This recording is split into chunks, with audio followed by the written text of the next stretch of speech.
Hello everybody and welcome to the Showcast, this series of candid conversations from the world of film, brought to you by The Film Verdict and hosted by yours truly, Matt Micucci. Today we're thrilled to be speaking with Wojtek Wawszczyk, the talented director, animator and writer behind the film Diplodocus, which recently premiered at the Annecy International Film Festival and Market. Diplodocus tells the captivating story of a young dinosaur on a quest to rescue his mysteriously missing parents. The film also features a sort of a meta-narrative exploring the artist who created this dinosaur's world and his internal conflict between staying true to his artistic vision and succumbing to commercial pressures. So in our conversation, we'll dive deep into the film's message, its unique stylistic influences, and the lengthy, dedicated process of bringing this project to life. But we'll also get to know Wojtek better, exploring the origins of his passion for animation and what drives his creative journey.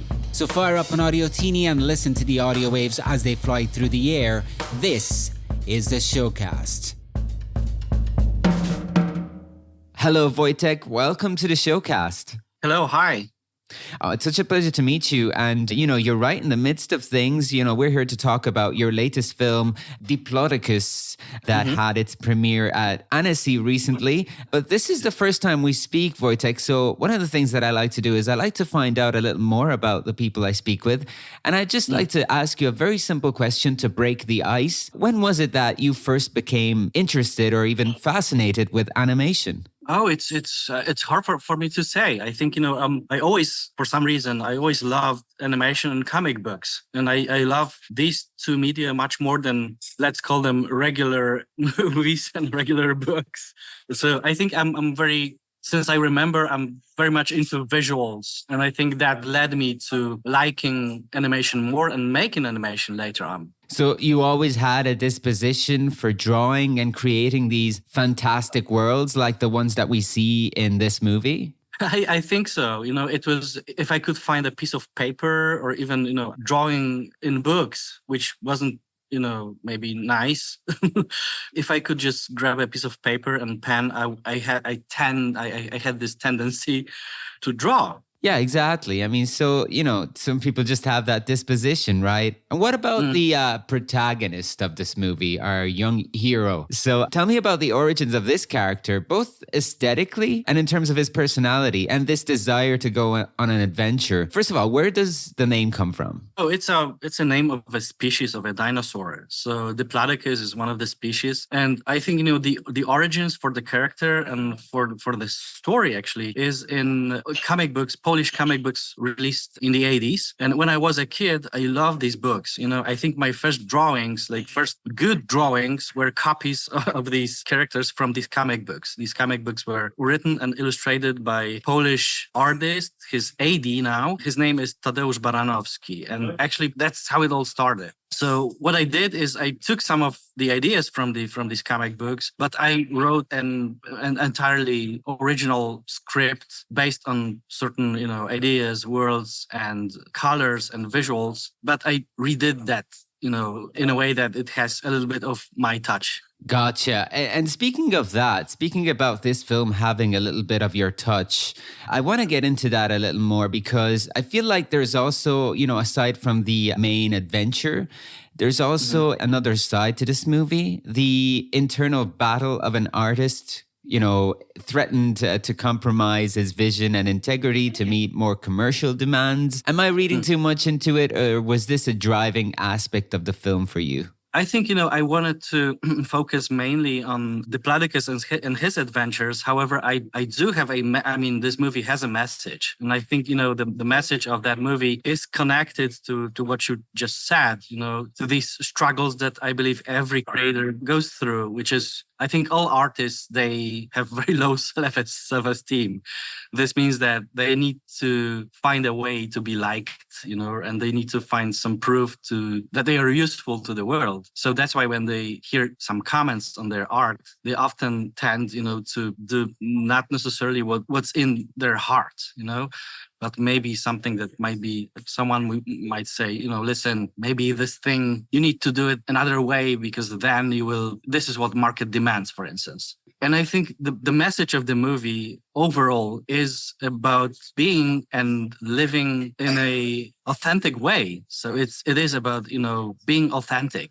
Certainly, artists, I believe, artists do their best work when their work is authentic and not a service work, you know what I mean? Also, I mean, since the movie is targeted at kids, the core target is 6 to 9 years old. I also, would like to, tell this message of, live authentic life to kids as well, because I think, nowadays when we are very much surrounded, overwhelmed even by so many, media, news and social media, with a lot of fake, I mean, we are watching and the kids are watching, fake lives. So feeling authentic nowadays is a very important and I would say a brave thing to do. Yeah, and we see that because, throughout the film, the movie hops from one world to the next. Each one of these worlds has like a distinctive visual and feel to it and really makes this a multi-dimensional experience in terms of its settings and location. So that's what kind of inspired it, right? The world that we are living in, this multimedia, crazy, unstable world that we're living in right now. I wanted to show like how our imagination, how huge, how vast it can be. So basically, these worlds that Diplodocus and the other characters they are visiting, this is all, worlds created in this artist's mind.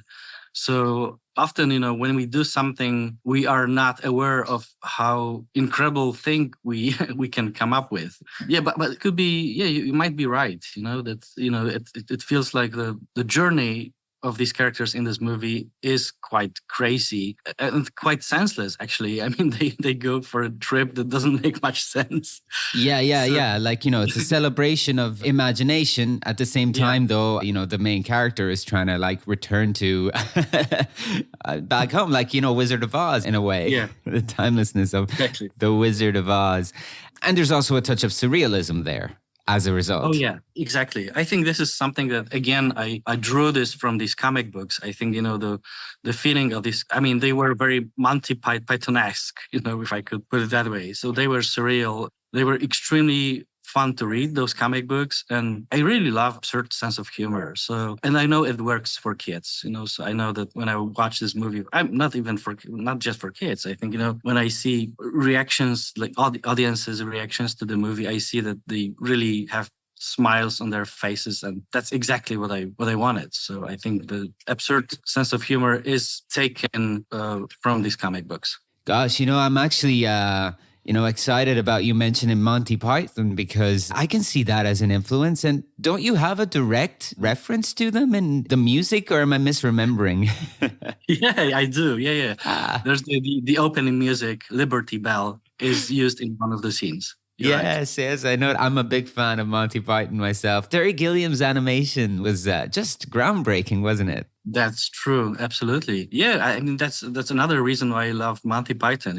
It's on one hand, it had these absolutely brilliant animation inserts. On the other hand is, the overall sense of humor, which is, I mean, it's been 60 years or so, right? And these jokes, they are still, they're still working. So it's incredible. Wait, actually, I once heard John Cleese refer to the animation on the original Monty Python Flying Circus series as the thing that really holds everything together, because without it, it would just be a random collection of comedy sketches. But speaking of animation style, let's talk about the animation style, the technique of this film, because I think that, that's also interesting to talk about. If anybody hasn't seen this film yet, how would you describe the process and also the style, the specific style that you went for? I wanted to make a movie that might feel at first like a sort of mainstream movie, and we chose 3D computer animation that I would say that a lot of references that we.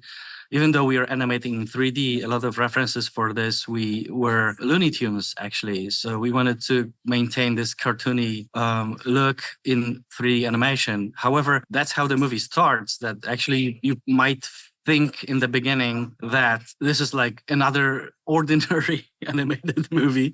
However, as the story progresses and we see that, these characters, they realize that they live inside a comic book, and there's another world that, and a couple of worlds actually influencing one another. This is where, my mind also got open as the story progresses to make the visuals more complex and strange by mixing techniques. So that's why, besides, having CG animation, there's almost 20 minutes of live action scenes, and a lot of CG animation is mixed with 2D animation. So I think, the further the movie goes, I believe the more interesting visually it becomes.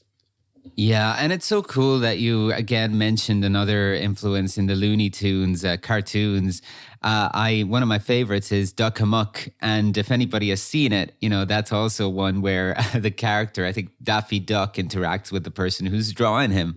Of course, it's very different from your film, but there are some elements that kind of link them together. I also wanted to talk about you because, correct me if I'm wrong, if I'm looking at your IMDb page, which I'm not sure whether it's a good idea or not, but what I see there is that it's been quite some time since your last featured directorial effort. The last one listed on IMDb is from 2011. Yeah. Is that right? And any reason for this long hiatus? Oh, there are a couple of reasons. I mean, actually, I would say that this very movie, the Diplodocus, is my directorial debut, because I would call, the previous movie, I was just one of the three directors, and it was more of an experiment.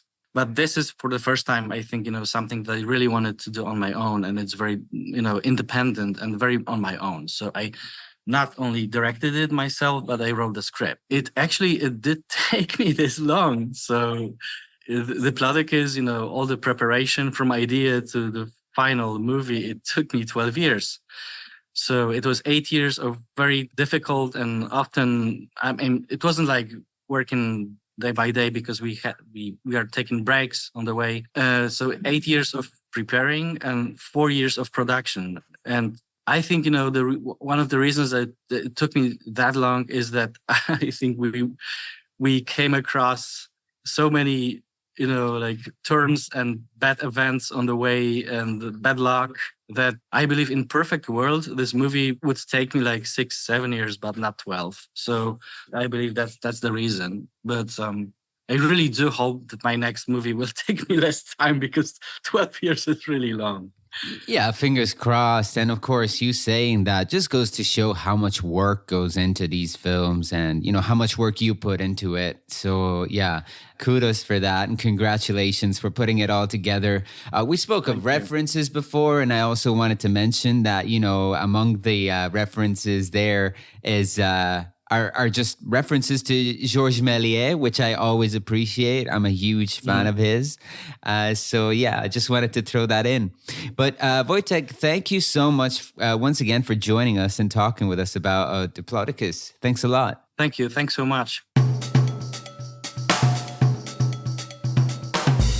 Well, I hope you enjoyed this latest episode of the Showcast. There are plenty more episodes of the Showcast to sink your ears into, conversations with film creatives and professionals from all over the world, covering all aspects of the film industry and film festivals everywhere. To make sure that you never miss a new one, or if you want to revisit any of the shows, find us wherever you get your podcast from by searching TFV Network, or keeping an eye on our website, filmverdict.com. We'll be back soon with more candid conversations from the world of film on a new episode of the Showcast. But till the next time, from the Film Verdict, this is Matt Micucci signing off. See you soon.